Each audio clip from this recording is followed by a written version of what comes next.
আসসালামু আলাইকুম।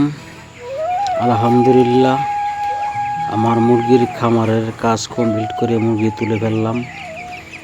যাদের মুরগি লাগবে এক সপ্তাহ পরে সবাই নিতে পারবেন। অবশ্যই বাজারের থেকে কম লাখা। এখানে অটো ড্রিঙ্কার ফিট করা হয়েছে। মুরগায় পানি খাইলেই অটোমেটিক পানি আসবে। আর ফ্যান ফিট করেছি আপনার বেড়া সাইড দিয়ে, যাতে ঘরের ভিতরে দুর্গন্ধ বাইরে চলে যায়, বাইরে ঠান্ডা বাতাস ভিতরে যেন আসে। কেমন হয়েছে অবশ্যই জানাবেন। মুরগিও খুব মাশাআল্লাহ খুব ভালো আছে।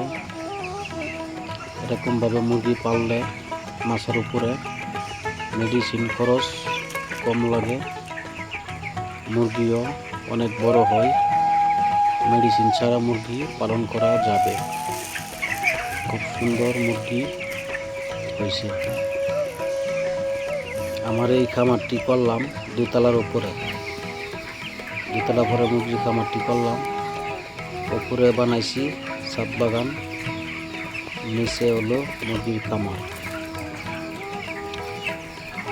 এখানে ডাম দেওয়া হয়েছে। ডামের ভিতরে পানি দেওয়া হলে এই পানি পাইপ দিয়ে আসে।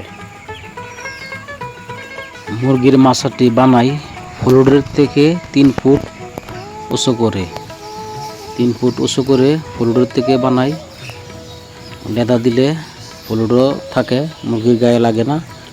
এতে মুরগির শরীর স্বাস্থ্য ভালো থাকে, মুরগি খুব সুন্দর থাকে, মুরগি খুব সুন্দর হয়।